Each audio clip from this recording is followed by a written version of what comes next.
you to capture. We, Oops. Oops. okay. There we go. Perfect. There we go. Okay. We want you to capture exactly what you need to capture. And I say that not from a doership standpoint, like don't feel like you have to write down everything. Just allow yourself to capture exactly what is perfect for you to capture in writing. And we'll talk a little bit more about capturing as we move through our time together. So if you don't have a notepad and pen, you may want to take a moment and grab one. Go ahead and do that now. And if you're all set and don't need to worry about it, then that's great too. So once again, thank you. And then I'm going to turn it right back to Steve to share One of with. the starting points for an event like this is intention setting. And I think that it's evident for all of us that there is a common draw to having come to an event like this about psychic awareness. You must have some interest, you must have some awareness, great part of the title, of your own psychic abilities and awareness. Um, but what I'd like to encourage you to also think about is um, really, what is your intention? Why were you drawn to this? What was it about this particular event that you felt to give up 2 hours on a Sunday afternoon? I think that that's really an important step. Um, One of the things we probably won't talk about to a great extent is something that Lynn and I talked about as we were preparing for today. And that is that there is some difficulty for all of us to really embrace and accept the part of us that is included with psychic awareness.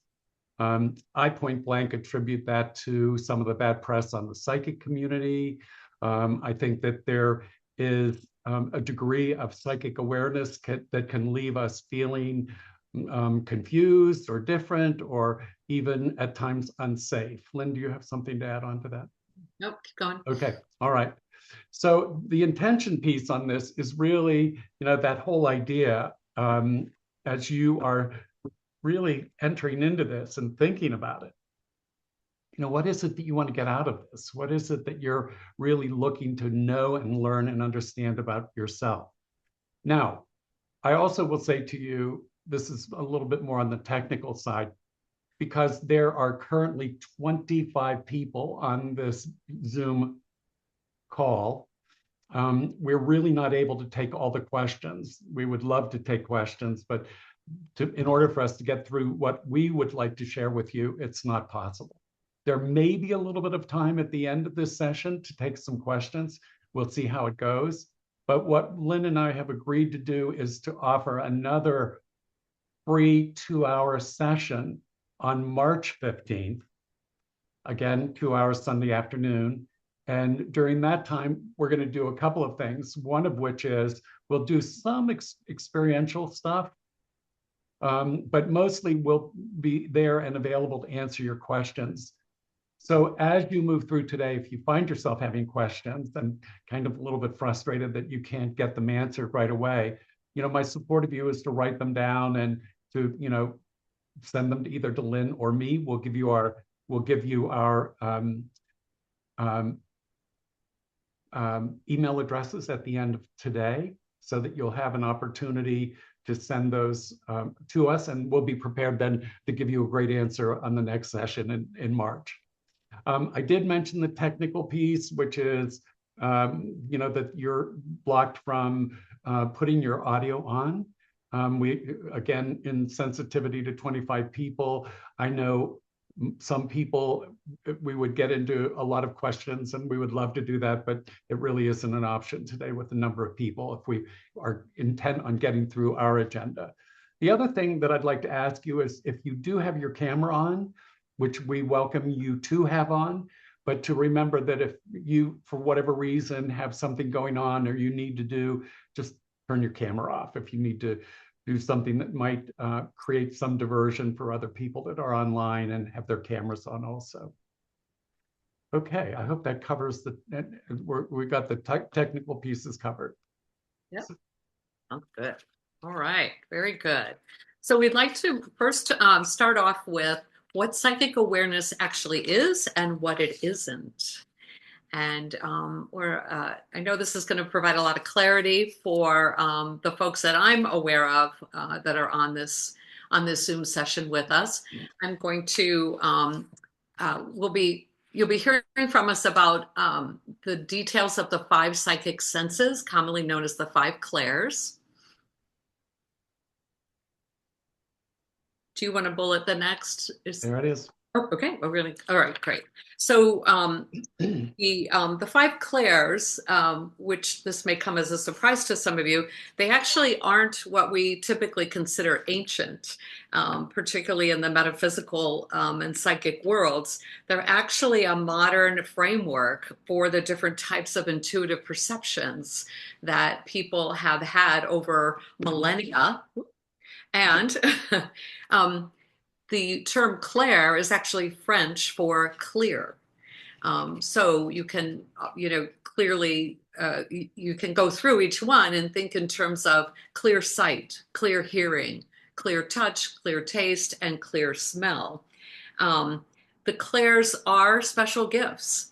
They are a refinement of our awareness.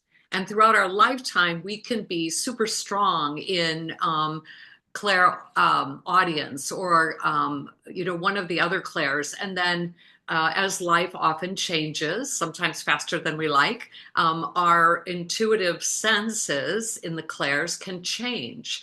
Just like we may have challenges with our vision throughout our lives, or we may have challenges with hearing, and we go through changes, corrections, or deterioration, or different things can happen with our physical senses. The same thing can take place with our five psychic senses.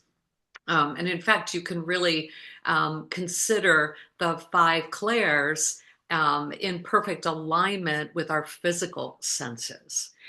So know that these changes can happen. Know that you don't have to have all five of them all the time. You may be somebody who has just psychic sight for many, many years, but it can also change throughout our lifetimes. And Steve, is there anything you want to add to that? Yeah, I always have to tell this story. I was teaching psychic awareness in England, and I was with English people. And one of the women was also teaching the class, and she said, the five psychic senses correspond to the five physical senses. And she said, I see, I hear, I touch, I taste, and I smell. And I just thought that, I'm American, I'm laughing. Obviously the British didn't think it was very funny at all. But let's talk just briefly about the psychic sight. It can operate in many, many different ways. For an example, you might get a flash of somebody's face, and that's a psychic awareness. You might get a flash of a situation that's going to go on or come on for you. I'll tell, as we move through today, Lynn and I agreed we would tell stories where it's appropriate. And the one that I'm about to tell you, I think is really kind of appropriate. And unfortunately, it isn't a haha wonderful story, but I was on the subway in New York City one night, very late at night, and I was on the subway and I had this vision of a man hiding where I was going to get off the subway. And so with that in mind, I got off the subway very carefully at the stop that I had to get off. And I was walking and, sure enough, there was an alcove, no light, and there was a man standing in that alcove. Now, whether, he had any, unpleasant ideas about me or not is always something to be questioned. But the truth of it is I did have a warning. And it did come through, through clairvoyance. I also, as a part, and I'm sure that many of you have clairvoyant experiences on a regular basis and aren't aware of it. For an example, you might have the flash of a friend's face. Something that people always ask me in these awareness classes is, if you think about somebody, do I, Steve, think that person's thinking about you also? And I always say yes. I just think that there is a complete psychic connection that happens and goes on. Psychic hearing, we're I think a little bit concerned sometimes about psychic hearing because of what the direction is that we are getting or what we are hearing. I've certainly had a lot of experience where I have been literally hearing some direction for myself or my life. Lynn, do you want to jump in here with any of these? Yeah, sure. That's a really good one. There's two that come to mind as we're sharing.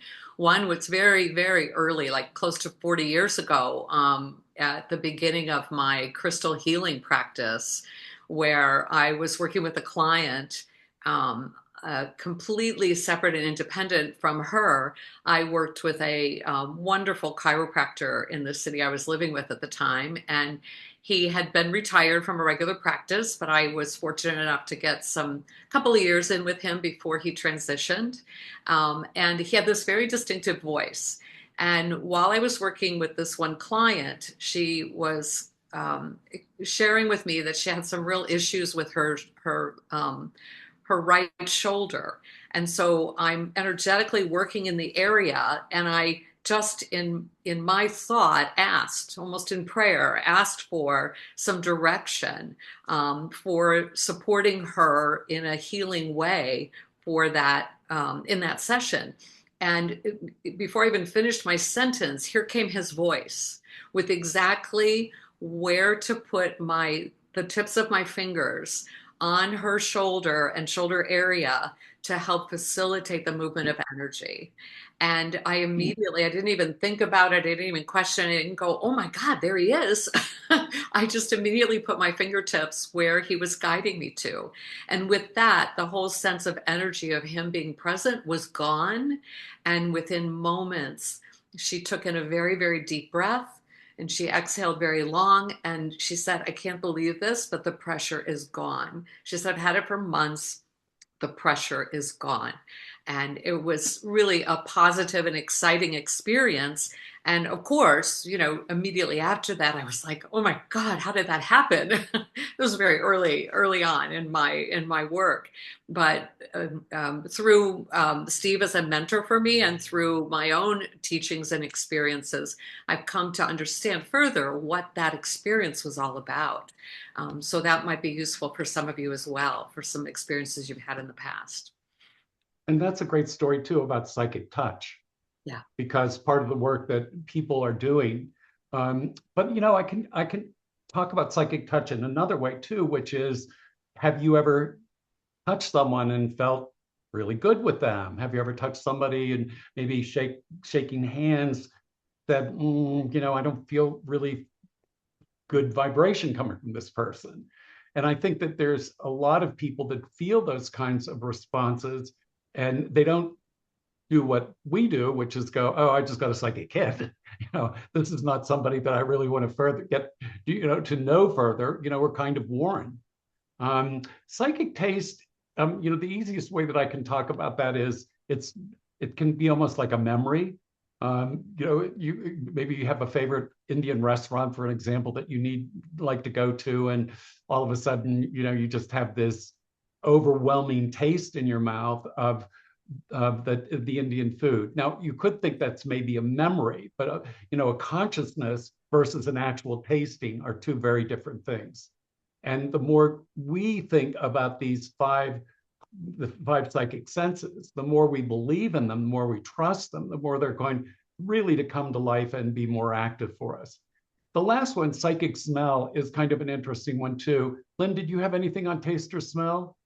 No, go ahead. Keep Okay. going. Have something. So I lived in Arizona, and a lot of times psychic smell. I've been in a house and I'm smelling perfume in a house that was newly built, a house that no one ever lived in before, on a land that no one ever lived in. But I became aware of a very, very potent female kind of perfume smell. Again, that being one. But then there also is psychic association, for an example, where maybe you have a friend who wears a particular perfume, you're very aware of it when you're with her, a man wearing a cologne, and then you leave that person and, somewhere down the road, you're like, well, I just got, aware of their cologne or their perfume. And again, another psychic kind of awareness or connection. There are a lot more that we could talk about. But then this is one that's a little bit more, I think all of what we're doing is theoretical, by the way. Ordinarily, if we were teaching this class and you were all in the room with us, it would be a very experiential day where we would be doing a series of exercises. And we're going to give you some of those in the meeting next month. But, there's just this general overall awareness that we can have. And there are people here who I can actually make suggestions and examples of. There's a man who is on this call today who loves to hike. And so he goes off into, the wilderness and the countryside. And part of what's going on for him is that he's coming into the vibration. He's having a really psychic experience energetically walking through the forest. And then it becomes like a need. It becomes a necessary thing for him to do to experience. Another person that's on is very athletic. They go to the gym sometimes a couple of hours a day. Well, for them, the energy and the vibration of what's going on in that environment is also being perceived on the five physical sense levels, but also on just a general overall psychic way and place. One more story. And I love this story. There's somebody online. I won't identify who these people are, but this person for years ran schools and had two partners. And and the partners wanted to add another school. They wanted to add a third school. And this person who's on the call went to the new building that they were talking about renting and opening as a school. And she said she couldn't feel the heart. She couldn't feel the emotional, energetic connection to the environment that she felt was necessary to really support the environment, to support what they were going to be doing from an educational standpoint. So, these are all wonderful firsthand stories. I think you all can think of times and places that you've been somewhere and you're like, I got to get out of here. That's a psychic hit. You've been someplace where you find yourself not feeling comfortable. You've been there for a while, all of a sudden the energy changes for some reason. These are all psychic awarenesses that are a regular part of our equipment. It's, we're all made that way. Lynn. Yeah, yeah, thank you. Perfect lead in. I like to share often with people that when we experience any of these five psychic senses, because they may be really new to us or really different than what we've experienced in the past, our human tendency sometimes is to think that they're bad or negative. And I just want to emphasize that that's not necessarily the case. It's just something different. And when we don't fully understand something, we tend to, sort of go, I don't know if this is such a good thing. As Steve has mentioned, what's really important is the awareness. Just be aware. It may not be that it's bad or wrong or negative energy. It may just not be a fit for us at that moment in time, particularly when other people are involved or other spaces are different than what we're accustomed to. So, of course, pay attention, trust your instincts. And as Steve mentioned, the more we do that, the more comfortable we get with new experiences. I'm a big believer that the universe wants to share so much with us. And when we move to a fear-based or a concerning side, I believe that less flows. So there's always opportunity to have the experience, be smart, and then research and learn and ask questions and, go a little deeper so you get to exercise that aspect of yourself that may be willing to receive more insight. And what really demands of us, if we are interested in expanding our psychic awareness, is that we have got to get over the limitation of the physical senses. We've got to really, for some of us, it's a real leap of consciousness or a real leap of faith where we have to say, okay, there's more out here in this world in which I live than what I physically can experience through the senses. And, for some people, that's like wackadoodle. They're like, what are you talking about? That, no, it's, you know, I don't know about your upbringing, but I was raised by a father who was a very disciplined, practical man. And his attitude was, if you can't hit it with any of the physical senses, then it doesn't exist. It's not true. It's not possible. So on some level, for us to embrace this whole idea of psychic awareness, we really have to break down some part of a structure that we're maybe trained with or that is inbred with us. Could be it's a tough piece, Lynn. No, good. Okay. Perfect. So the issue with that is that sometimes people feel unsafe because our world is built on the safety of what we can perceive with the five physical senses. And so really to begin to overcome that limiting kind of consciousness and embracing that there's something more. There's a bigger universe or a bigger world, and through the psychic awareness, we're going to get to know it and become aware of it as part of the unfolding in this process. Now, I will tell you very clearly, and I'll invite Lynn after I'm done with this to step in. We have a lot of really good points to share with you in this theoretical piece. But I think what's really important for anyone to understand is that psychic information, psychic awareness feels different than conscious thinking. It's a very, very different experience. My best way of describing it is that when we have some kind of psychic awareness, that information comes in all at once. And it's a thought and it happens and it's once. And I'm probably going to talk about this a lot more as we go on with our time together today. But one of the keys that I always tell people is that one of the steps about developing and increasing your own psychic awareness is, first of all, believing that it's true, believing that you can do it, right? That it's a possibility and that it's a reality and it exists. But the second part of it is training yourself to identify and learn the quantity and qualities of information that you're getting through your psychic awareness. And we'll elaborate on that more. Lynn? Yeah, I was going to say that's really yes, yes, and yes. And we'll break that down as we move through our next bullet points. Yeah, very good. This is what psychic awareness is. Okay. All right. Okay, so Lynn already did psychic awareness through the five senses. Yeah. The next point is that psychic awareness is a natural sensitivity. It's not a special power.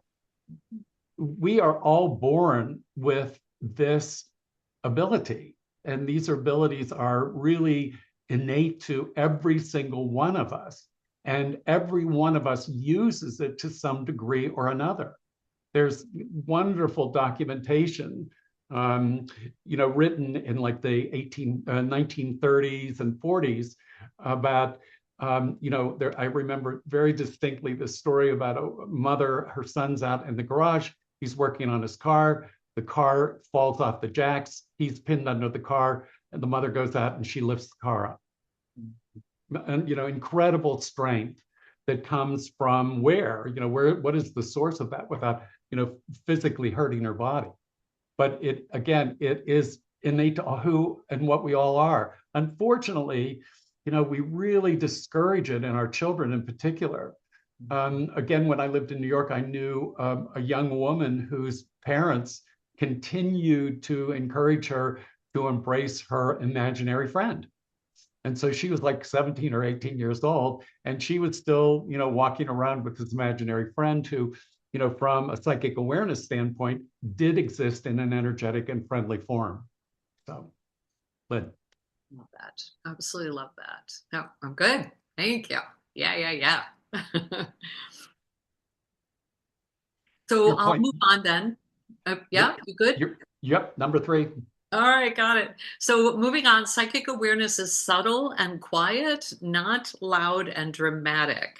And it's in reflecting upon this, I really enjoyed noticing that, a lot of us are, or I should say, not even a lot of us, our society is very dialed into sort of the common understandings that we often see in life as people are behaving reactively. And we also see it all the time on TV and in movies, sort of the Hollywood concept where psychic awareness is crystal balls and sudden gasping or dramatic voices, right? I mean, we've all experienced it and we giggle about it, but there's also sort of this, okay, where do I fit into all this, and what really is me being dialed in, and what is my ego, right? So, and probably the easiest way for me to share about this is think in terms of moving from an external voice or a mind thinking voice more into an internal resonance is the words that I like to use. So that, there's, it's more of an internal look versus an external search, if that hopefully resonates with you. And a couple examples of that. Let's say you're um, think of a psychic awareness like a radio station playing at a low volume. It's always there, whether you're paying attention to it or not. It is in, as Steve mentioned, it is within each one of us. We're standing in a crowded room with people yelling and shouting. We're not particularly paying attention, perhaps, to that low volume radio, right? So there's the dramatic aspect of that, which would be we are experiencing shouting and loud noises. And then there's that subtle awareness of the space we're in where we realize that there's a radio playing at a quieter tone and it's been playing all along. And we have that choice, we have that ability to pay attention externally or internally to what's going on. And certainly as we develop that awareness, we're able to dial into both at the same time. Another example would be paying attention to intuition versus imagination. These are two really juicy words in my universe, but they're also very, very distinctive. Loudness would be correlated with the ego and almost a frenzy or an anxiety, where the quietness would be more of a feeling of matter of fact. It doesn't, that voice doesn't try to convince you of anything. It's just clear. It's usually fewer words. It doesn't have a lot of drama or a lot of explanation behind it. And so these are just two really hopeful, useful ways to sort of clarify what is that psychic awareness in each of us, and how do we discern with it? So, Steve, what would you I like want to? to go back just for a second because that, one of the issues about learning how your own psychic awareness develops is through you have to really sometimes really strain to listen to hear that information to become aware of it. Good Lord, we live in such a noisy world, and then to add all of the social media and the other pieces to it, it's just crazy. And we're so preoccupied. But one of the things that I learned to do was I play a trick when something comes in and it's too quiet for me, is that I pretend like I'm turning up the volume so that I can hear it better. And I actually have been successful, doing that. It's like, no, I can't hear you. I can't. The next point is, again, psychic awareness works through intuition. I always say intuition and psychic ability are two interchangeable words. Symbolism, very, very important in the whole psychic awareness realm. There are dramatic symbols. For an example, fire. Fire could be, something's going to be on fire, or fire could also mean what the results of a fire is, which is transmutation. It can be a cleansing, a purifying. It can be a shifting and a changing. I once had a friend who ran a restaurant, and I was sitting in the parking lot, um, and I saw the roof of the restaurant start on fire. And I went to him and I said, "Hey, I have to tell you, you need to check. You need to check the building." Ordinarily, I'm not that forward with my information, but I said, "You need to check the building." And what happened was he changed the chef in the restaurant, and the chef in the restaurant changed everything about the restaurant, much in the way that fire would, or symbolic shift and change. So good there, Lynn. Next one. Wow. Very good. Very good. Okay. So psychic awareness, yeah. Okay. I'm keeping myself on track here. Psychic awareness influenced by emotional and a mental state. It's not always accurate on demand. So it is important in our work to pay attention to what's going on with us in the moments that we receive or believe that we've received a psychic message or an intuitive hit or whatever language we want to experience through that. What's going on with us, and really put it through that filter of, is this an internal message or is this an external message that is influencing me? Is this my ego? And one of the as Steve was mentioning earlier, one of the other things that I wanted to add was that we can do, like he talked about turning up the volume. One of the things that I do is I sometimes wait for the message 3 times. And it doesn't always have to sound exactly the same, but it is the same outcome of what the message might be. And that might be coming from me hearing it. It might come through a feeling or some other avenue. But not only turning up the volume, but also waiting to hear the same message 3 times. It's kind of a checkpoint. So the other piece of the emotional and the mental state is always keep in mind that if we really are in the wanting stage, like I really want the answer, I really want this answer, it's probably going to elude us. Not always, but particularly when we're in that wanting state of, and I'm not talking about desire and the deeper understandings of deep spiritual desire. I'm talking about that day in and day out wanting of something. Um, the moment that we need the answer, we've brought in bias. So things can get a little more complicated and a little trickier. So it's really much better to just allow the information to come. Certainly put it out to the universe, ask the questions, and then move on. Let it go. If we hold on to it, we actually can be creating some resistance to the energetic flow of the answer or the information coming. So this, sort of this on-demand paradox, years ago, well, still, I was going to say years ago, but still, Steve and I have so much fun together when we're working and doing work together and just being together. And for years, I used to say to him, wait a minute, how come you didn't know that? Aren't you psychic? and, and it was sort of this, like, come on, right now, I want to know the answer. And he's like, ha ha, get over yourself. But this on-demand sort of expectation is really also just another way of saying what I was just talking to. We can create tension and stress, and that kind of can lead to sort of a breakdown in information coming through. So I just offer that as well in the whole scheme of, oftentimes when we let go of it, it's going to come to us more freely and in many cases much quicker than we would have imagined. The other part of that too is that we are energetic beings in an energetic world.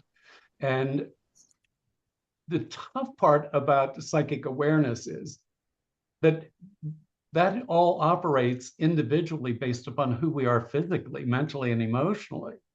And so we could have, 15 people in a room who were being asked a psychic question who might get the same answer, but in a different way, because psychic energy and psychic awareness comes through the aura and who you are and the type of person you are. And, what's important to you is going to influence and affect what kind of information you're receiving, how it's coming to you, and in what form. So when I look at that in that mental and emotional state, um, I think about how influential it can be in the moment of looking for some psychic information. The last point here is awareness supports insight and self-understanding. One of the things that is a byproduct of psychic awareness is you inevitably are going to run into yourself. That's all there is to it. There's something about that psychic awareness and building that energy that breaks down some of the barriers. We talked about this, those five physical senses, which can be so limiting in who we are in our lives. Psychic, it's kind of interesting too that I can say, and I'm not going to be really specific about this, but I certainly have had psychic awareness about behavior of who I am. I've had psychic awareness of who I am as a spiritual man. I've had direction about how I've been treating somebody, about how they've been treating me, about next steps in my life and my world. So, it's really important to understand that to be all in on the psychic awareness piece, your life is going to change. If that's what you want and you are after an expansion of these parts of who you are and that exist at this time. I think the decision always is what do you want? What are you after? What are you looking for? What's important? But again, self-understanding is definitely a part of developing awareness and that moving on and moving forward. So here we go, how intuition and subtle perception works. The first one is gut feelings. How I'm sure a lot of you can relate to this, right? Where you say, I just have a gut shot on this. I just really feel that this is right or this is wrong. And gut feelings, gut shots usually are the first thing to show up as we are opening up to more psychic awareness. And usually it's just something's right or wrong. It's not fancy, just right or wrong. My gut says this, my gut says that. When I lived in New Jersey, I had a man who came to me who was a very successful man on Wall Street. And his gut told him what stocks to buy. And so he had made a lot of money. But what he couldn't get was the correspondence, which was when to sell. For about 2 years, he came to work with me in developing that part of his psychic awareness. And then I never heard from him again. What do you think happened there? I think he figured it out and went on to make his money, right? So the gut feelings tend to arrive without a logical explanation. We can't always go, okay, I was thinking this and I'm going to track my thinking, or somebody acted this way, or there was something going on in the environment. It can be sometimes so illogical as it shows up. Again, part of the process of expanding or becoming more familiar or more comfortable with your own psychic awareness is, building trust, really learning that the information that you are getting is valid by, quite simply tracking. Now, I'm going to say this now, and you're going to hear this a million times. One of the best things you can do for yourself is to create a journal where you log anything that you think is from psychic awareness. Part of the reason is that psychic awareness can come and go very quickly. And then you're like, I don't remember. The other thing is that the ego can then start to go to work on it and go, oh, you're delusional. You're a loser. What are you thinking? You don't know that. I always joke that, I wanted the lottery ticket. I can't tell you how many times clients have said, can you give me a lottery ticket? And I always say, well, if I had that ticket, you think I'd be sitting here working now? Of course I would be. So in any event, it is really about logging that information about, the hits that you get, and especially the ones that really don't seem to be logical. And I'm not going to go into very specific issues, but I've certainly had psychic awareness of who was winning elections, contrary to what everybody thought. I remember being so in favor of a particular candidate, and in the night realizing or getting psychic awareness that he wasn't going to win. So there are those things, and these are things we should really write down and log. The next point: psychic awareness operates beneath conscious thought. Sorry, psychic psychic awareness operates beneath conscious thought. It really, this information, again, we've talked about it. It operates in a lot of cases below our conscious and rational mind. It just, sometimes doesn't make sense that we're becoming aware of something that feels just so contrary to anything that really is in our consciousness. Um, um, I could tell you a story for each of these bullets, but I won't do it. Would be here all day.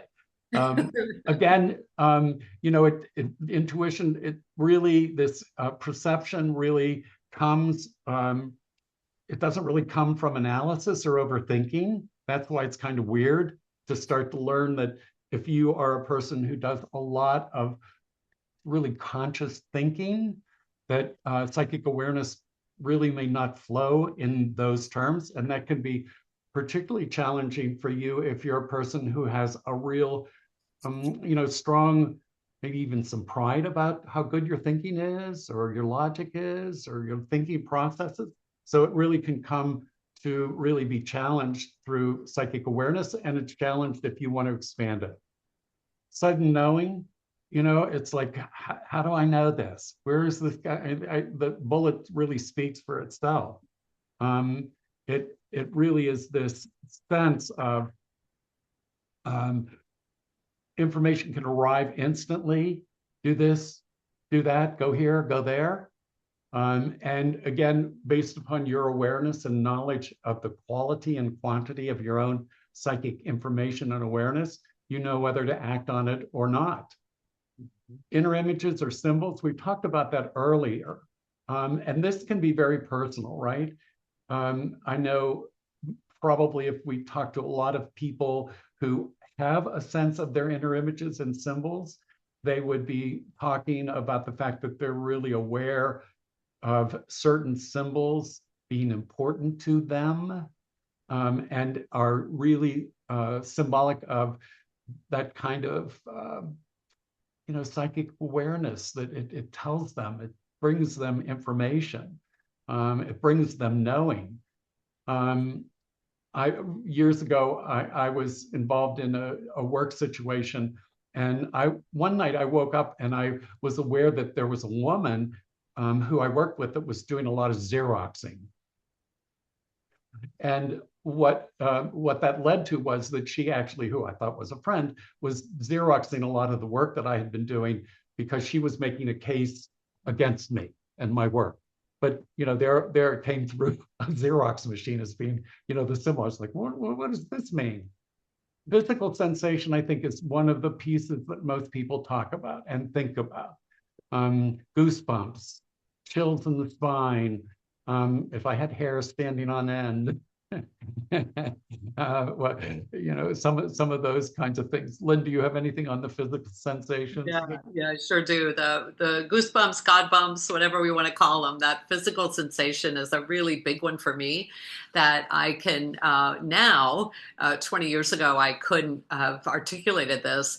Now I'm able to, it's like a guidance system for me, like an internal GPS, I guess is the best way to put it, where I will be working with a client, or we'll leave it at that. I'll be working with a client, and I'll be asked a question, and information will come through me. I will share that information out loud, and I am, I'm like, wow, that I could have never said that on my own. Like I would have never come up with that in my own thinking. And what will immediately follow from me sharing that is a sensation of goosebumps from literally my ankles all the way up my legs, and sometimes up past my waist. It it grows in intensity, and I'm not sure why yet. I'm still discerning that, but it has just been a consistent indicator to me of not necessarily right or wrong information, and I take it as that it was important and appropriate in that time to share that information. And that's the other thing we're going to dive into a little bit in our next slide about misconceptions about being psychic. Thank you. Okay, we might as well just do it now. Because the very first thing on there is recognizing that we're special or chosen. However, it's everybody. As Steve mentioned earlier, it's everybody on the planet has psychic abilities. And just because ours at this time in our life and in this lifetime, ours is perhaps more curious for us or more developed or any place in between, we're we're chosen at a soul level to be here and to experience the opportunities for the things that we get to experience. But that we are special or higher up or better than or chosen is just it's not true. We're no different than anybody else. And while I have a very good friend who is incredibly intuitive, but his perception of that or his engagement with that is that this is just how he is. He doesn't see it as psychic or intuitive. He doesn't even see it as just knowing things. He just this is the bubble that his life is in. And I'm over here, noticing and watching and observing and going, oh my God, how does this guy know this stuff? And to him, so much of it is just matter of fact. So that's an important piece too. Don't assume that all psychics are operating from the same paradigm, because as Steve mentioned earlier, we're all different. We're all on a different soul level trajectory, and how sweet and delicious that we get to cross paths with each other through many different avenues. But to think that we're special and the chosen ones. Right. Can I jump in here for a second? Please. Yeah. I saw an interview with Adele, the singer, with Oprah Winfrey, and they were talking, and Oprah had a very set agenda, and all of a sudden Adele said, "I don't know where this music comes from."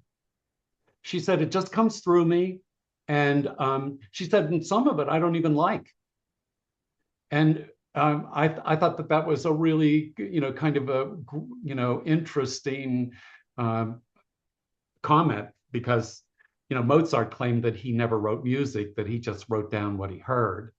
When I was in college, a famous playwright came to the university that I was studying at, and we all had an opportunity. There was a small group of us to be with him in a boardroom, and somebody said, "Well, tell us how you write." And he said, "Well, the top of my head opens and the words just come in." And we were all like, this is just, and of course today, I would be really understanding that and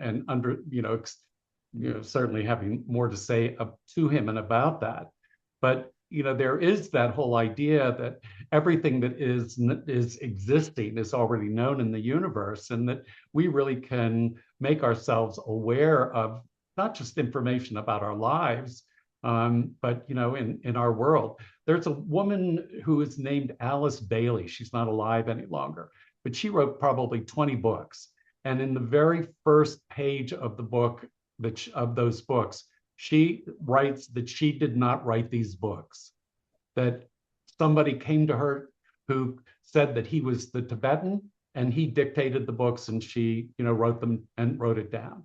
Whether that's true or not, it's, certainly interesting to consider that, all of the information is existing in the universe, and through our psychic, the abilities, our, psychic awareness, that we can plug into them.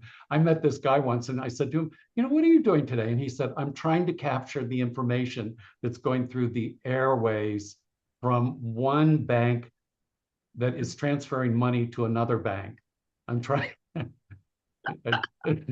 Go ahead, Lynn. You can go on to the next one.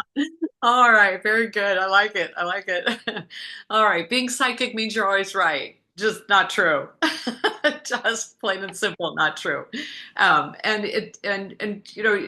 um, if you are as you're developing your psychic abilities, there is that desire to sort of jump back into that physical reality because we want to be right, particularly if it sounds good for the moment, right?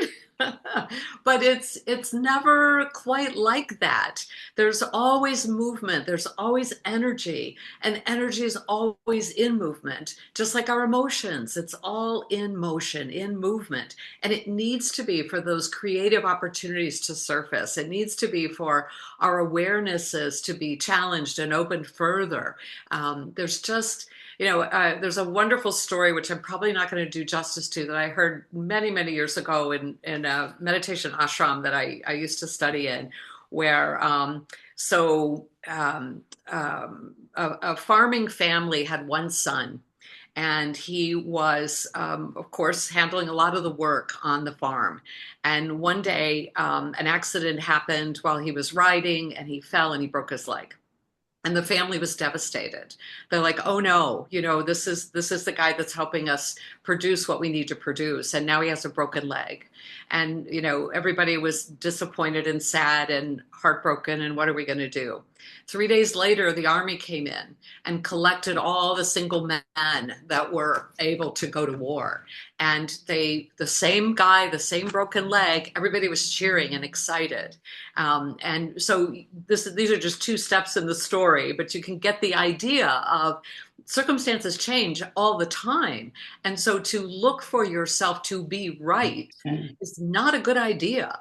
It's just hold a bigger perspective, hold a bigger container for the work that you're doing, and just offer what's being given to you to offer and what you feel genuinely and compassionately from your heart that needs to be shared. And then just trust, because it's not about being right or wrong. Steve, I know you have some good experiences around this as well. Yeah, I think that anybody who does the work that Lynn and I do, um, I'm hoping feels the responsibility that comes from doing that work. I mean, it's really serious. My intention in my work environment is always to support people in making the best decisions in their lives. I do not make decisions. And when people try to get me to make a decision, I don't make the decision. I think that's really, a very important part of the work that we do. And, sometimes, I'd love to think that I'm accurate in the work that I do all the time. But, there are other factors too that are involved. People still have free will. There's still that opportunity where, I certainly have sat with people who've given me information from their psychic awareness, and I've said, nope, that's not going to happen. I'm not going to let that go on. So there's value from that standpoint also. But there are factors that come into play, not only free will. Sometimes, we're just not right. We're not in the right place.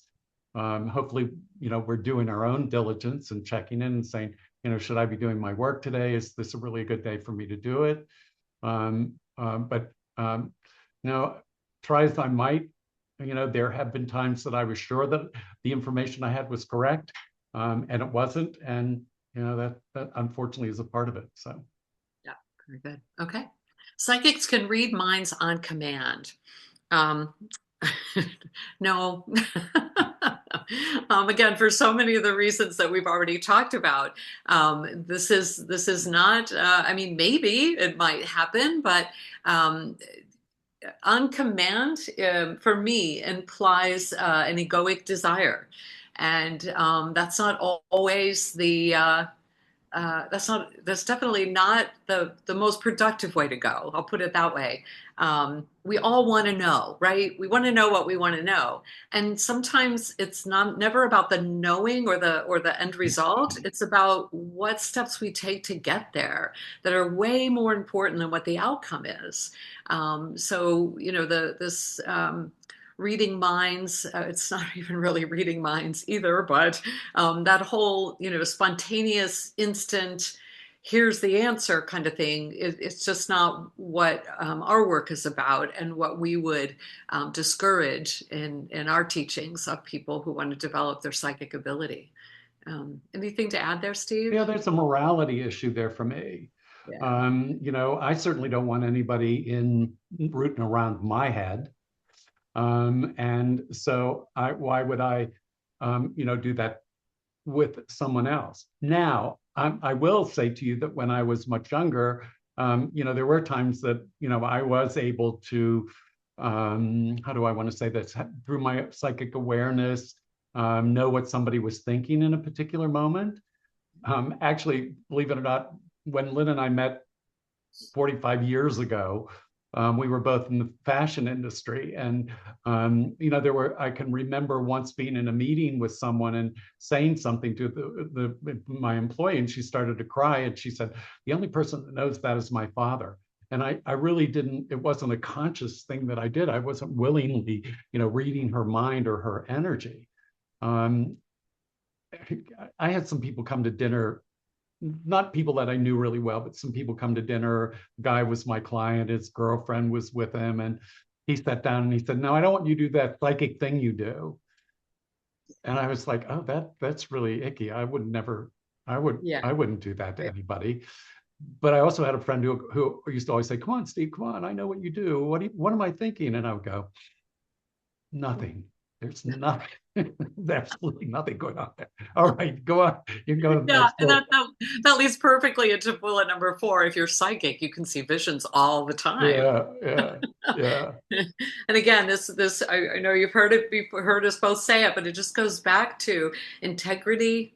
It goes back to energy, and you know, particularly if this is all new to you, it's sometimes it feels more comfortable if we don't say it out loud to anybody, if we're like still in the closet. And it can also be as uncomfortable as if we're sharing all of it with somebody and they're sort of like being nice and nodding with their eyeballs really big. But it's just not how it works. It is important to express if you're an external processor, but find people that where that's safe and find people that are not necessarily always going to agree with you. You know, find Steve or I, or, you know, people at a higher integrity level where you can explore those kinds of things. Because we're just not, we are spiritual beings in having a human life. So it doesn't mean we're 24/7 psychic and reading everything and feeling all the clairs and or even one of them all the time. It's just not how it operates. When I was in my 30s, I did. I operated almost 24 hours a day, full Yeah. on psychic, and it really created so many problems.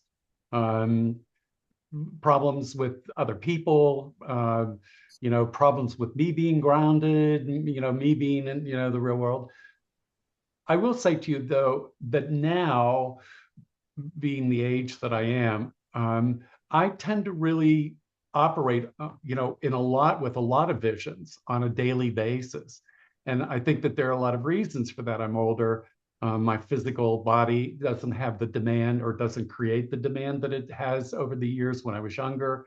I certainly don't have the same activities on a daily basis.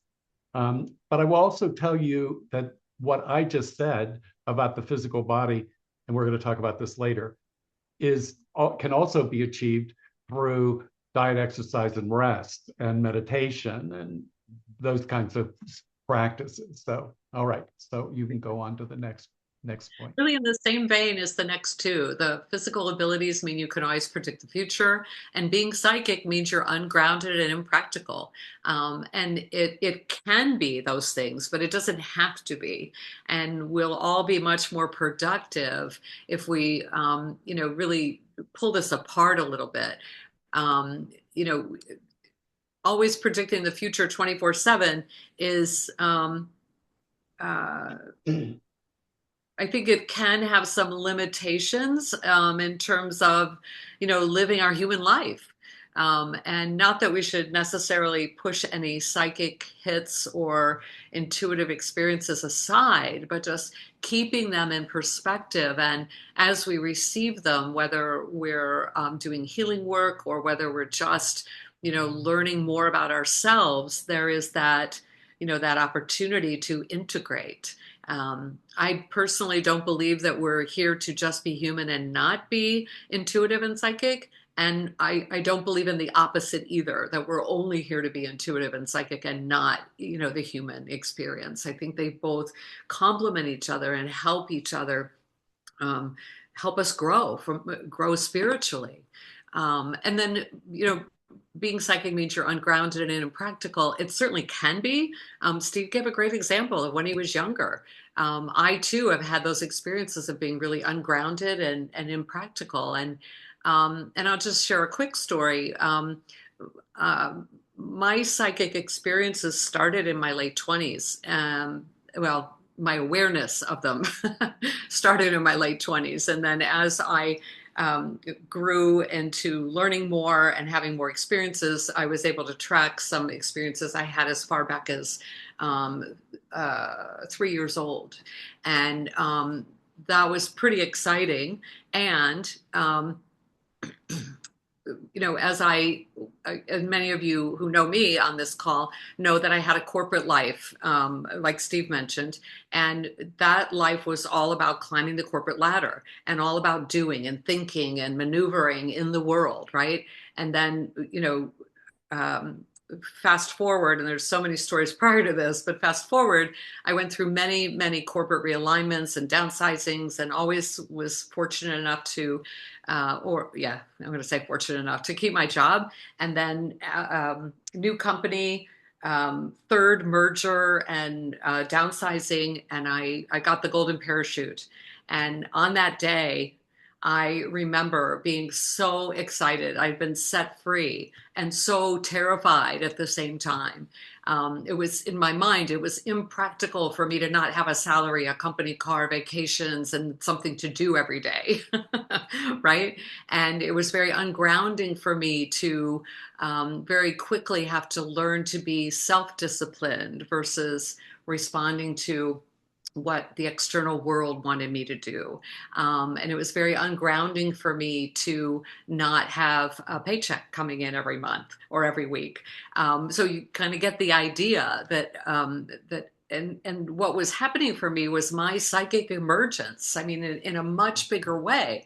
I had had many psychic experiences prior to that big company change that had me getting a golden parachute, but I wasn't holding them as important in my life, I think, because I had these external things that were keeping me, quote, afloat.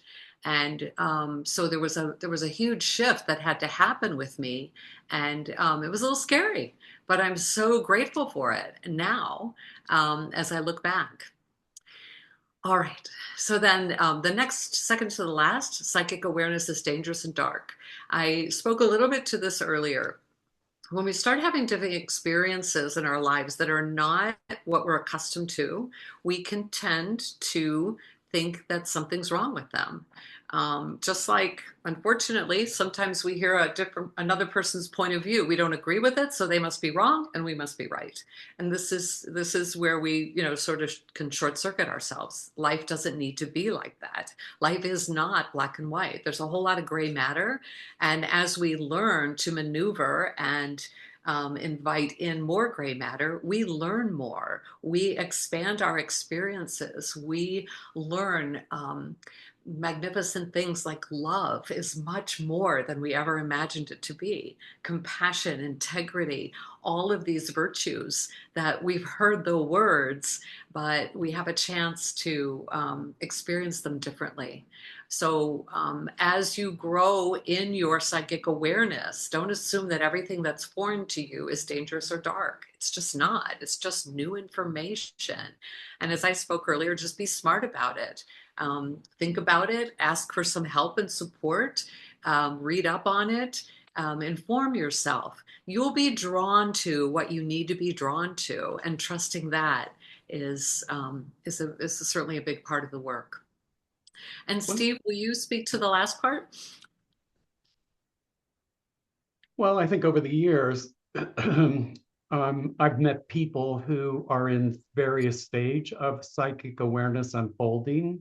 And there is a period of time where people can be a little bit ungrounded and psychic awareness replacing their logic. Sometimes I've met people who maybe are pushing the boundaries between consciousness and psychic awareness and wanting so much for the psychic awareness to come forward that it almost becomes, as they call it in the AI world, an hallucination, where the information is being pushed or distorted or changed. That's why when I talk about how, one of the fundamentals is figuring out how do you become psychically aware. And one of the things that I've always talked about is this idea of when you get that psychic awareness, it's really great to write it down, because once you start moving away from that moment, what's going to happen is you're going to find yourself denying that you ever received the information. You're going to question whether it's true or whether it's real. There's all kinds of things that go on and happen. I still have found myself doing that after all these years. But I encourage you all to, keep that journal, keep it, wherever is important for you. If nothing else, to prove to yourself the awareness growing within you so that you can, really start to be more confident in that. I always, they always talk about, I think it's the rule is like you have 3 seconds in meeting somebody for them to create an impression of you. And that doesn't that talk to psychic awareness that people, 3 seconds, boom, boom, boom, you've got to be in some place of psychic awareness. What I find more often is people in my world and talking to people is that they can go back and say, I should have known better. Or, I was aware when I met this person that, I got this vibe from them. And, this certainly became something that I was aware of. I'm going to do a little pause here for a minute, because remember, we've talked about psychic awareness operates on the physical body, right? So there are some people who are very receptive, some people who are very much on the end of receiving information. And then there are some people who are very strong in sending that information out. So there's a real positive and negative aspect, not emotional, but energetic positive and energetic negative. And you kind of have to remember that. So some of you who are on this call are not psychically as receptive as others, while some are incredibly, incredibly powerful, strong, others receptive. When I was, again, years ago, I had a teacher, and I lived in Philadelphia, and this teacher lived in New York City. And on Sunday night at 7 o'clock, she would send me 4 symbols psychically. And I would sit there in my house, and one after another came through like they were so clear. And the reason was she was such a powerful transmitter of that energy. And of course, on my end, I was obviously more strong from the receptive side. But that was part of how and we're going to talk about that again, working with other people. But the physical environment really, and again, we're going to talk about that again. I'm getting a little ahead of myself. So I keep pulling back. Okay. Are you good? Yeah. Okay. So simple practices. Nope, I'm sorry. We're going to do ways that people naturally experience psychic awareness. Mm. Um, so the first point is again sudden knowing, which we talked about right after the gut hit, right? Um, I don't think I need to talk anything more about that. The next point, this idea of emotional sensitivity. Man, I'll tell you, um, I cannot tell you how many times I have a client come to me who has met Mr. Wonderful, and they tell me a story about who this person is. I'm sitting there psychically feeling that, yeah, it's possible that person is that person, but chances are really good they're not operating on that level. And Mm. I always explain to everyone that we all have a range of being, right? One range, I'm being a bad boy. The other range, I'm being the best I can possibly be, and probably can't sustain that.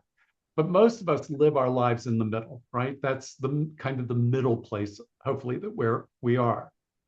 Women, in my experience, and you have to remember 95% of my client base is female, find themselves in relationships where they are involved with a man who they fall in love with or are attached to in the higher range of who that man is and will never be.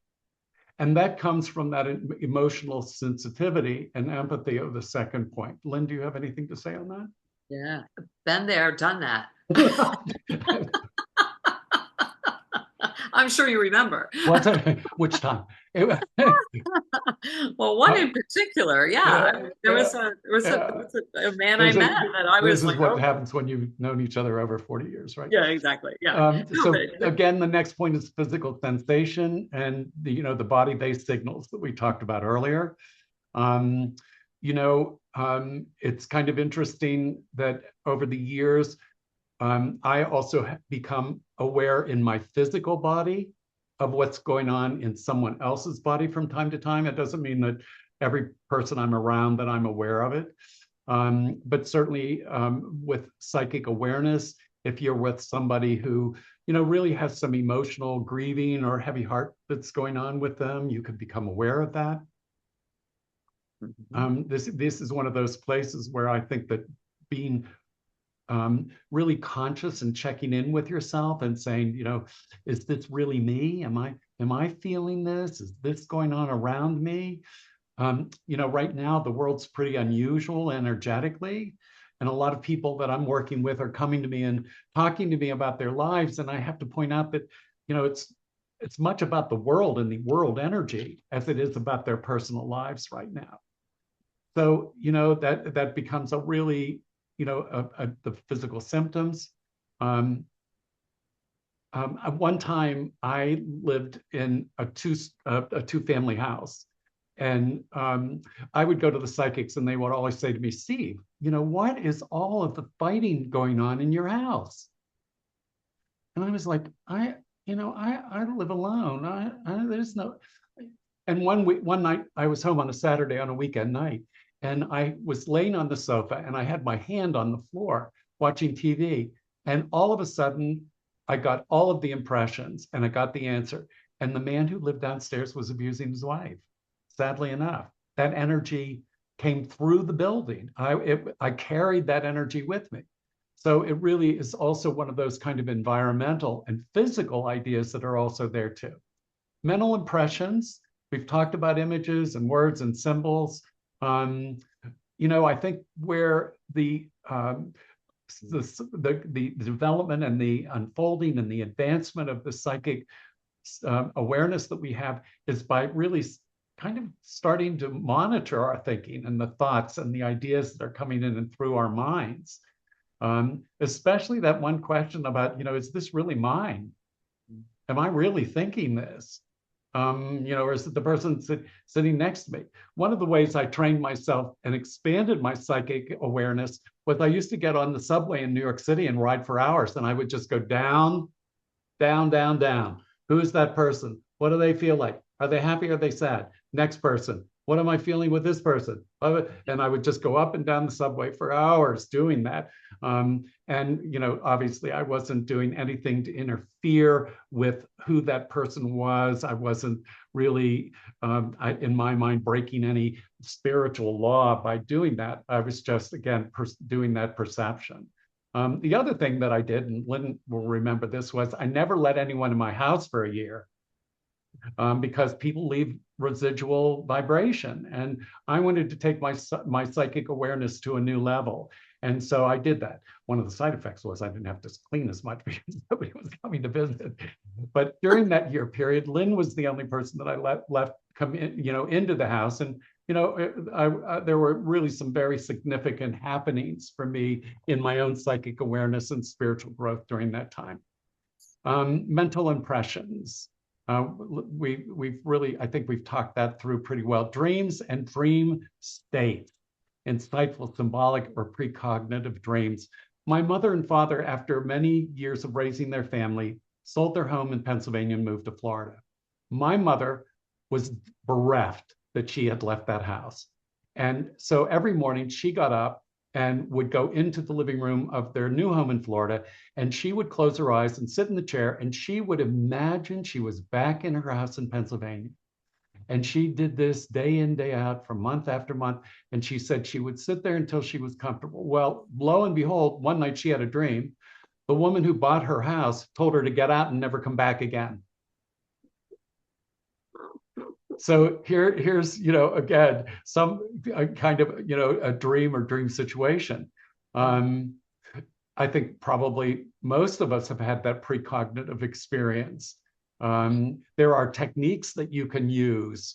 One technique that is very successful in bringing about precognitive information is that you write a note. You could use like a sticky, right? And you write a question on there, and you have a glass of water, and you drink half the water, put the glass on the question, affirming that you're going to get this precognitive information. And then the minute you wake up in the morning, you drink the rest of the glass of water. And the expectation is that you will get some kind of psychic awareness around the question that you've asked. But that's, a lot of people use that technique. I don't know if you've come across it or not, but it's really a powerful one. Environmental awareness, I think I just gave you a really great example of that. Some places we can feeling energized. The person who's online that I told you loves to go to the gym, I'm sure that he has that feeling when he's in that world and in that environment. Peaceful or unsettled without any obvious cause. Certainly we all need those places and those worlds in our life these days. Lynn, do you have any comments? I'm rolling here. You're fine. Okay. I just Okay. jump on to Synchronicities. Yep. A lot of times I know I've gotten an email from somebody, and then I go to my email file and the email is there. Sometimes somebody owes me some money and I'm wondering when that money's coming. And then I feel like today that mail came and it's in the mail. So that's just really some of the side effects of it. I'm openly gay and in relationship, and have been for 23 years. And before I met my current partner, at the end of my meditation period every morning, for the previous 2 years, I would get a sight of him. So I knew this. I didn't know who this was or why they were coming into my life or world, but that's kind of a good example of what we can have in terms of the precognition, the synchronicities. And when I met him, I said, "Hey, we know each other, right?" And he said, "No, I've never seen you before in my life." The inner voice and promptings, the warnings and the reassurances. I think that's such a spiritual issue. It's a moral issue. It's a conscious and an unconscious issue. I think that's all so important. And I think that it's really important that we're listening for that voice and that suggestion. I'm a very strong believer in the more simple the technique, the more powerful the result. One of the things that I am totally attached to is the idea of ask a question and expect an answer. And that really becomes part of our willingness to be more open and expansive in our world and understanding.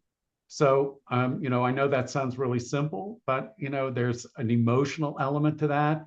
It's like, do I really want this answer? Sometimes we don't. Sometimes we get the answer and it's not the answer we wanted, so we don't think we're successful.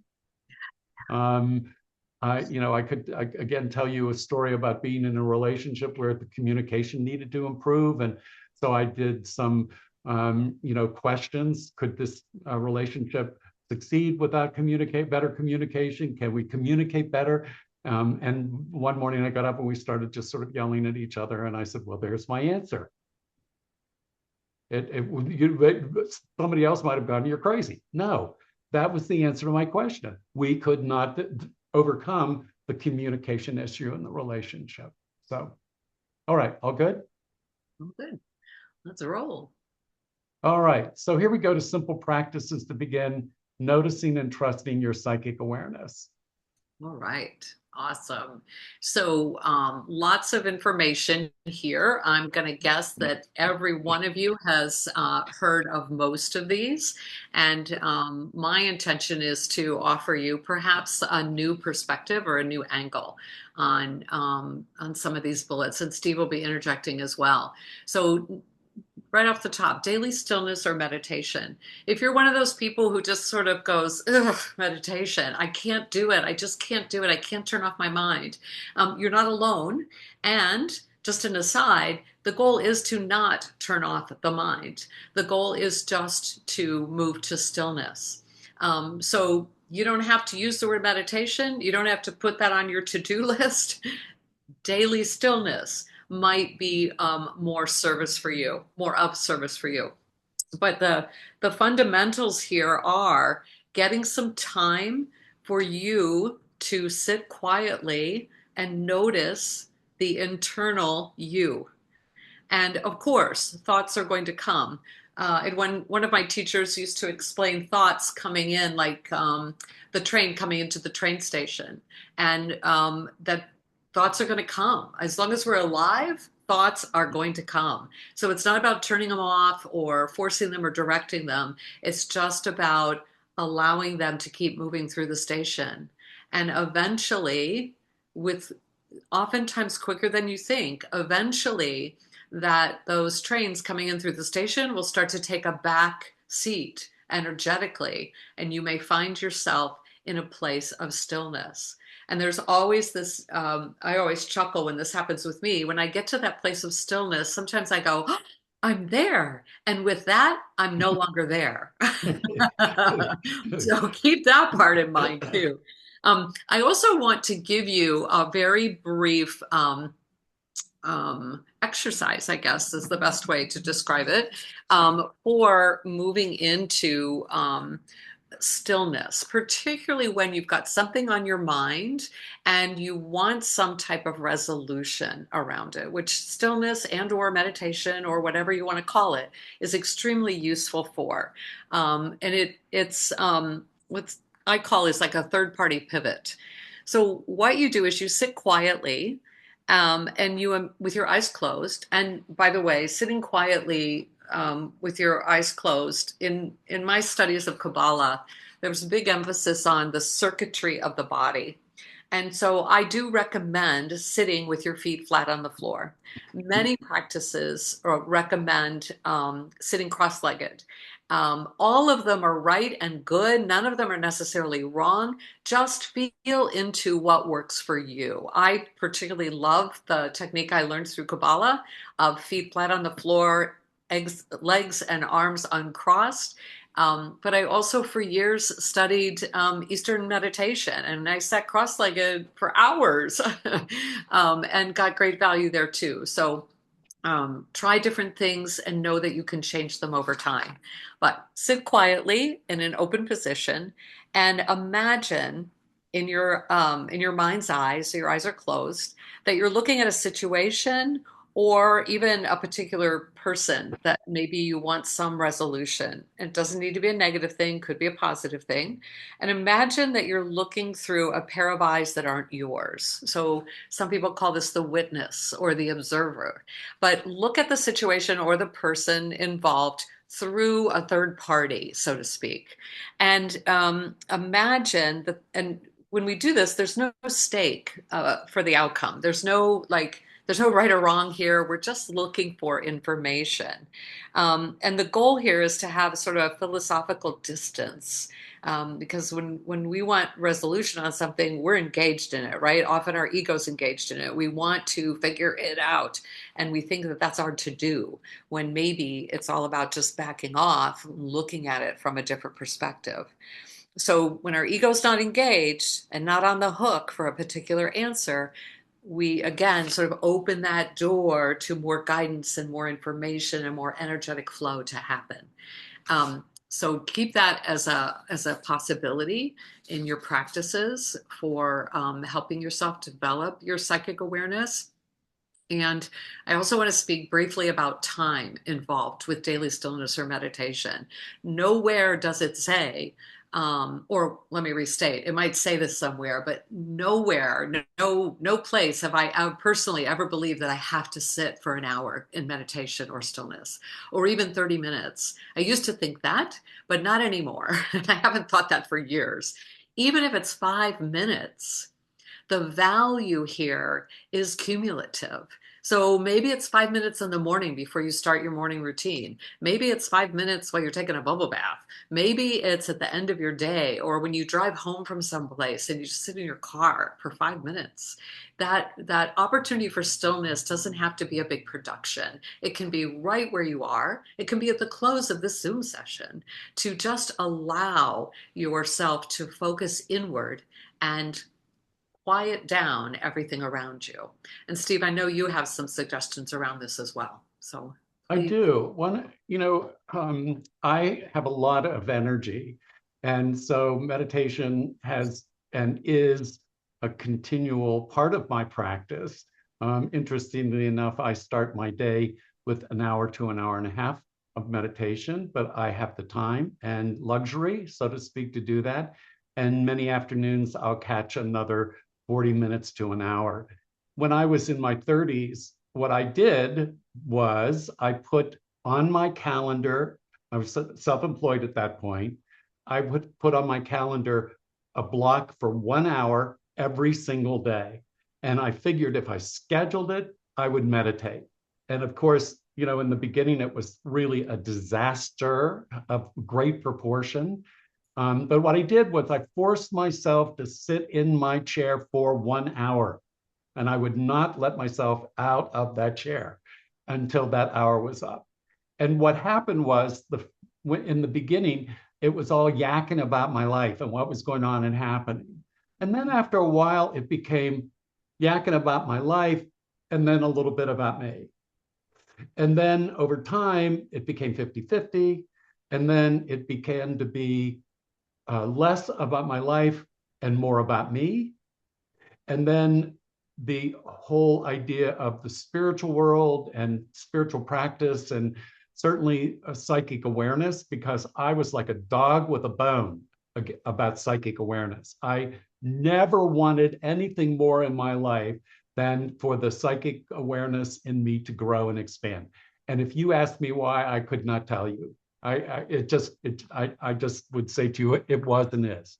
But that's how I started meditating. And what happens is it becomes a habit, and it can become a very addictive habit, and it's a good addiction to have. And ultimately, what I can promise you is that what it happens in a meditation process ultimately becomes a very desired state. Now, there are many different ways that can do it. You can walk through the forest, right? Somebody who's online is, a great hiker. That's certainly a walking meditation. The Buddhists do that. That's very much a part of the Zen tradition. I think going to the gym can be a very meditative kind of life experience. just have to be in a room. However, I will tell you, I tend to be a little bit of an orthodox person in my own personal approach. So I have a chair that I've meditated in years, for years and years and years. And yeah, it needs to get thrown out, but that ain't happening.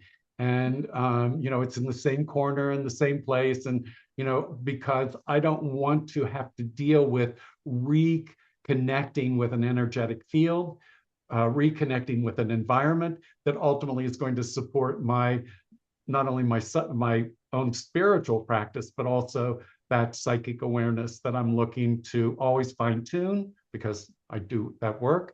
And also, I'm forever looking for more and expansion of that awareness. So, okay, Lynn, next point. Okay, exercise. Oh, that one's yours, exercise. Oh, well, I think we all know what that is, right?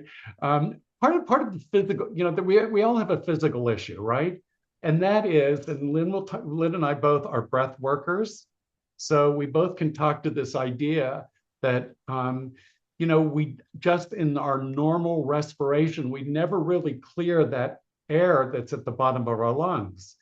And so even just doing some simple breath exercises, inhaling to a count of 10, holding for a count of 10, exhaling for a count of 10. That in itself is going to wake up your psychic awareness. I mean, you're really taking on some real potent energy. We'll just put it, that way. But to me, the breath is so fundamental to, the whole psychic awareness process. It just is. Do you want to talk about breath in terms of exercise? Yeah, totally. I mean, when in the breathwork techniques that Steve and I both facilitate, there's tremendous movement in the entire system, not just the breath, but the adrenals, the organs. Literally, in a process of an hour breathwork session, the entire body, every cell in the body is activated with oxygen, and we all know what oxygen does to our system. So this is just it's probably one of the best shortcuts to exercise and wellness out there. And as Steve mentioned before, the gym, going for a walk, being active with our body first thing in the morning, when sometimes that's the last time we want to just sort of slowly move into our day, and that's fine too. But just finding ways to move our physicality in ways that have a little bit of the endorphins happening is going to be beneficial. And it's all energy. And what the universe wants us to, as the universe wants us to receive, that too is energy. And energy, draws itself to other like energy. I didn't quite say that right, but like energy comes together. So as we are moving in motion, more information, more energy comes our way. Um, and Good. then I'll just jump to food, and I'm going to combine rest in this one too. Um, Food and I hesitate to use the word diet, but it just kind of quickly conveys. Um, I've never been a fan of the word diet. I like to eat what I want to eat, and I'm sure 99% of us on the call feel the same way. We like what we like. What I personally have had to learn in my spiritual development and my physical development has been that I have to really put my taste buds in check. Sometimes my taste buds are the ego of my digestion. and, and while the taste bud experience is wonderful and delicious, if the digestion isn't, then my whole energetic self is slowing down. And I don't want that. I want to be lighter energetically. I want to be in a more receptive mode. So my challenge is around sugar and carbohydrates. You all have your own, you know what they are. And my best recommendation is just have a real heart to heart with yourself. If you eat foods and don't feel good afterwards, stop eating them, or at least begin in moderation.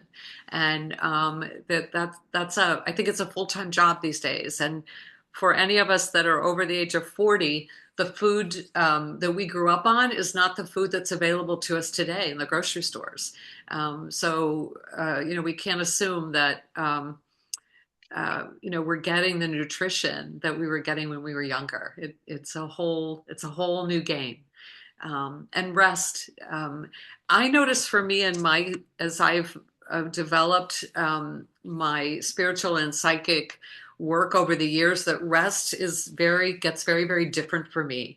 There are times when I can function amazingly with a low number of hours of sleep. And then there are other times where I will need 9 and 10 hours of sleep a night. And my recommendation to all of you is just pay attention, be receptive, be open to the changes.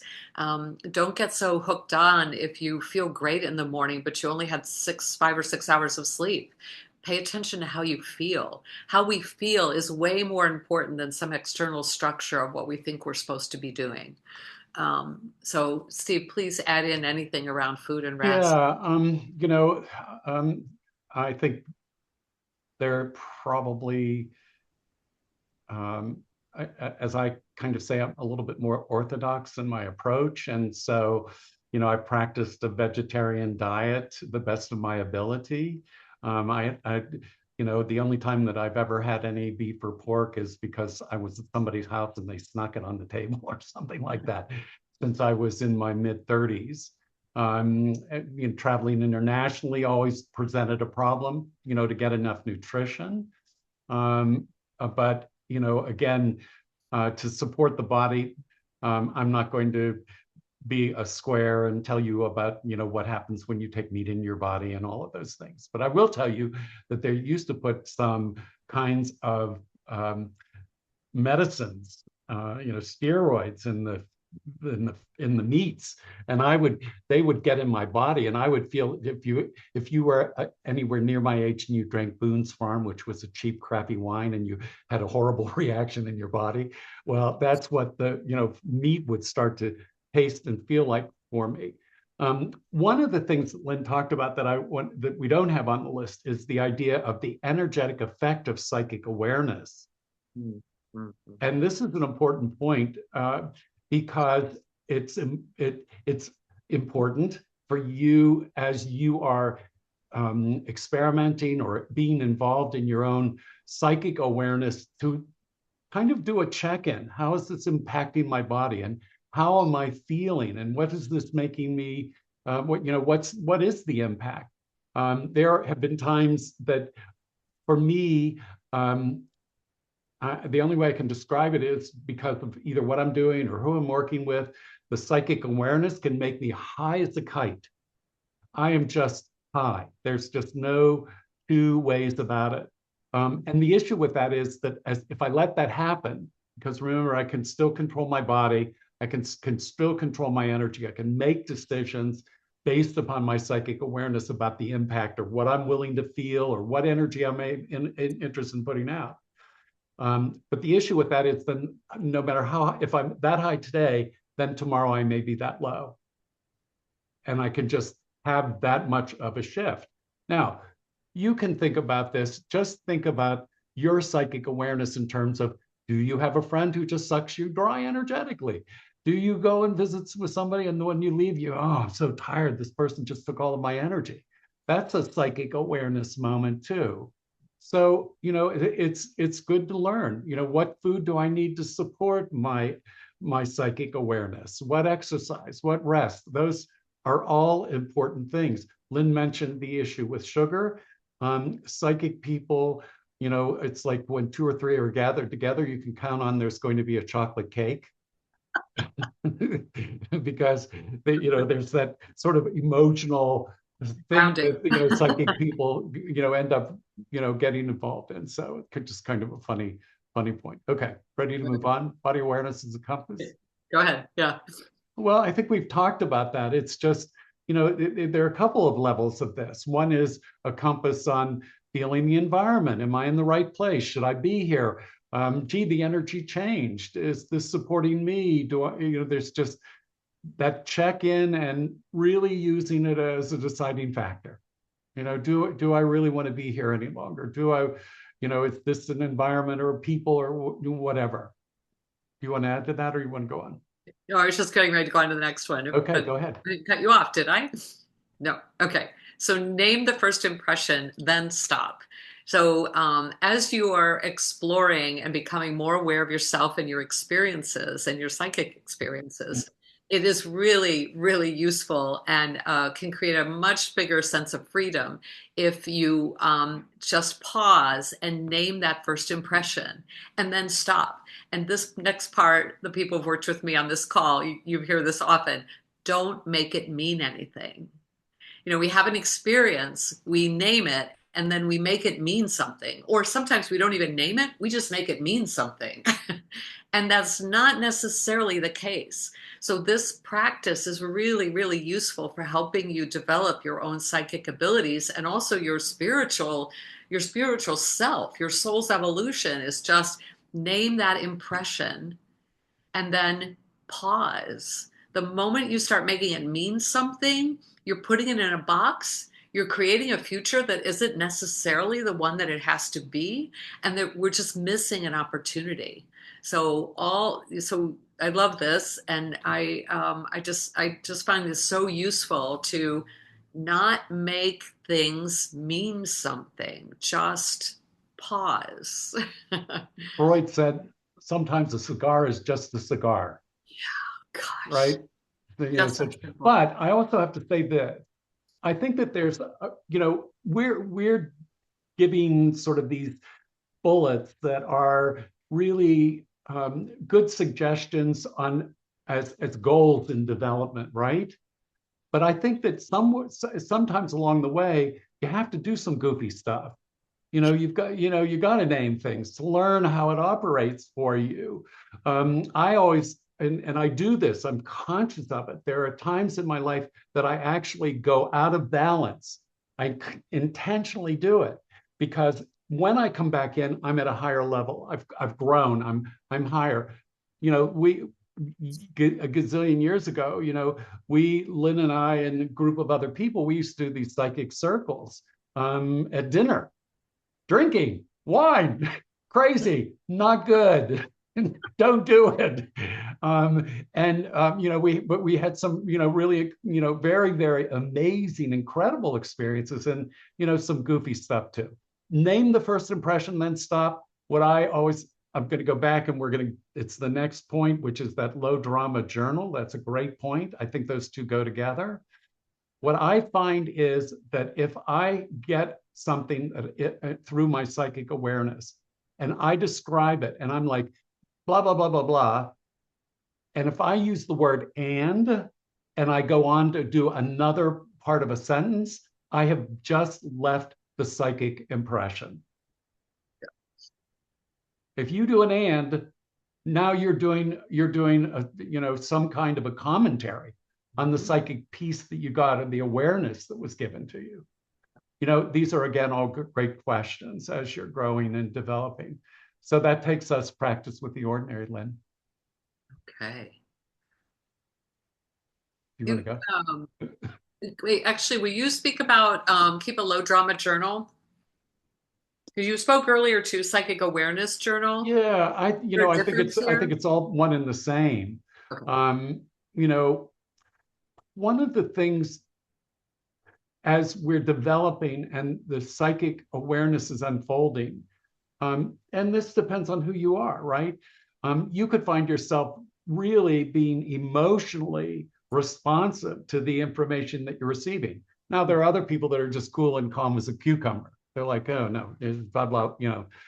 I have a friend who, very much is like that. I'll call her and go, and she's like, oh, knock it off. It's blah blah. And there's just no real drama, so to speak, with what I'm for her in her view of what I'm sharing. Yeah.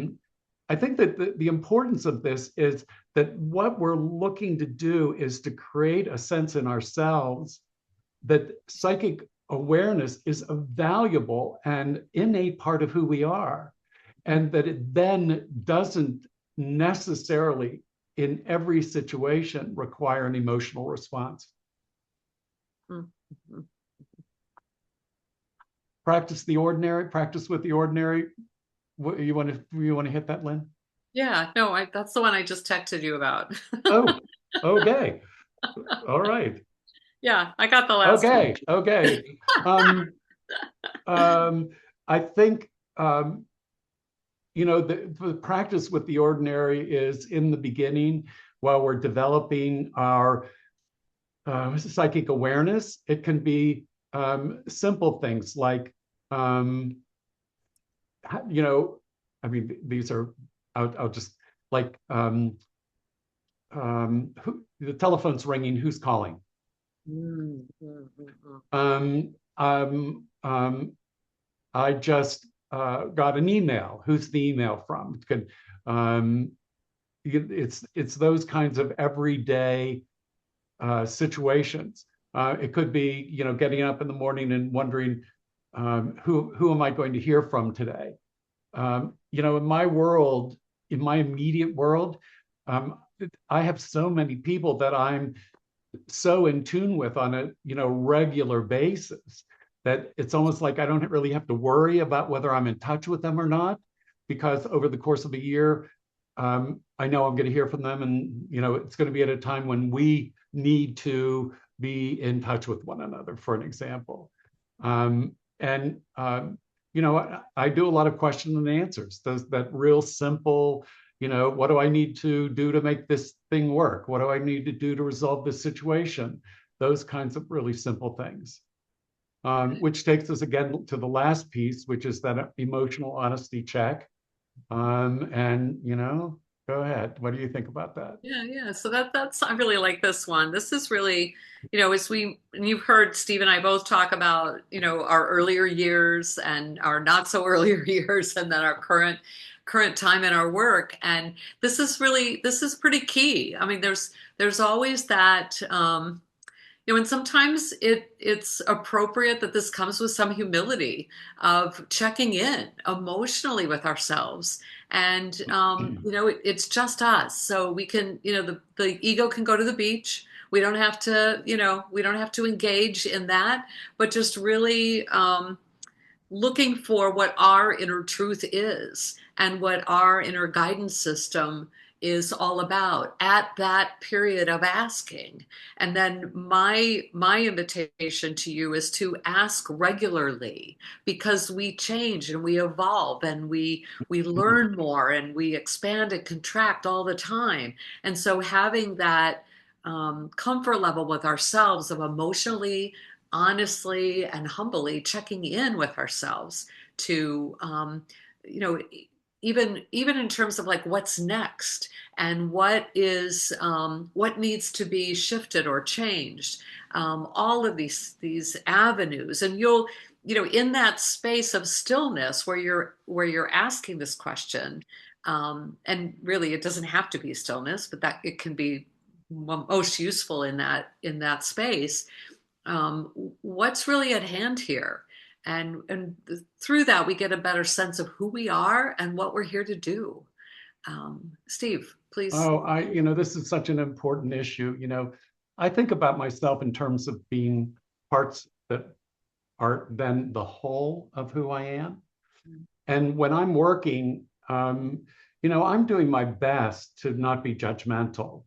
I'm doing my best to, really be present for the person that I'm working with. Um, but there are times that, they can trip my switch, and, I could feel threatened by them, or I could feel jealous of them. And, certainly that's really not appropriate for me to be reacting from any of those kinds of emotional places, equally as much as it's not appropriate for me to over aggrandize something to make it bigger or better, or than it really is. But that's just really feeding into ego. That's not psychic awareness. Well, maybe it is. I could feel that somebody really wants something, and so there's a part of me that wants to really encourage them and support them. Well, that's not very good from an honesty standpoint, is it?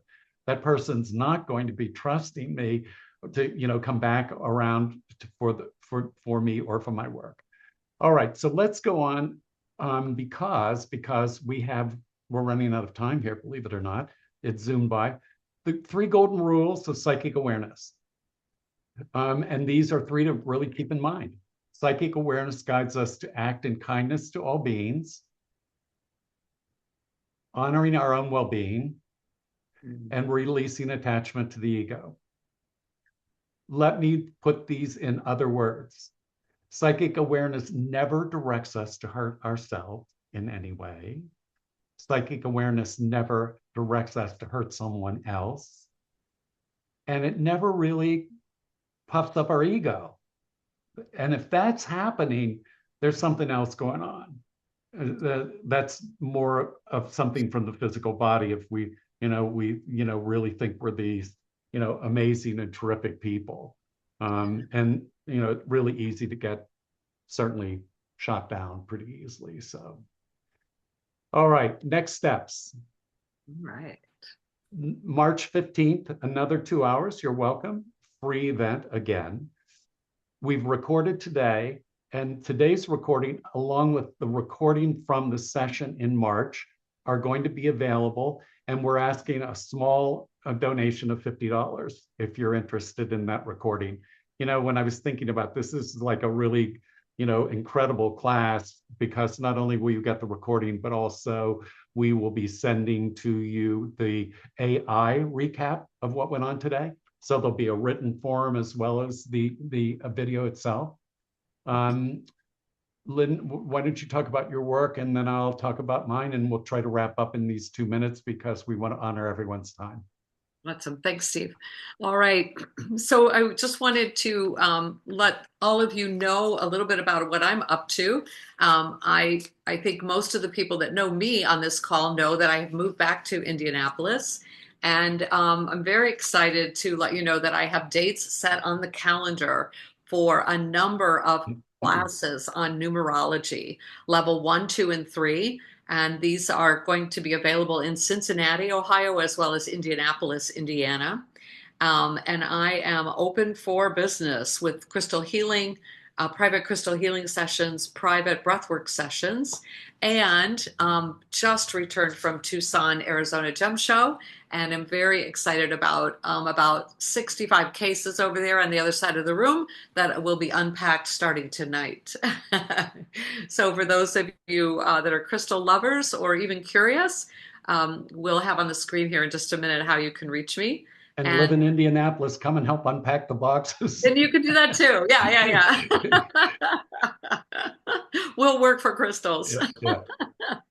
All right. And Steve, please share what you're up to. I continue my practice. I schedule readings.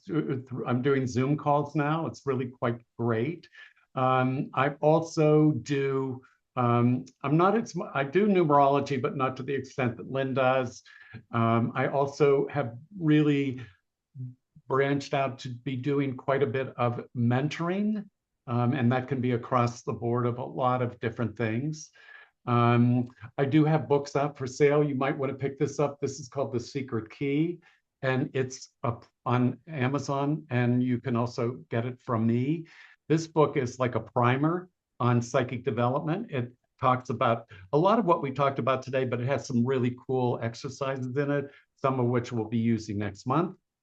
Yeah, that's our story in Sad and True. Here's contact information for both of us. If you don't have it and are interested in getting in touch. If you would like to join us again next month, we'd love to have you. And in advance, if you want to send your questions, we would welcome those. That will help expedite our work on the next session together. Am I missing anything?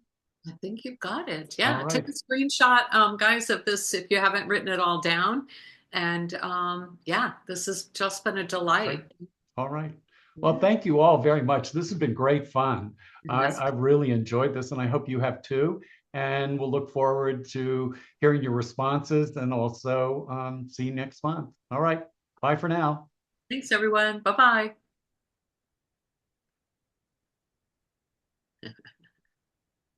This always pause. Okay, stay there. Don't go. Okay. I'll call.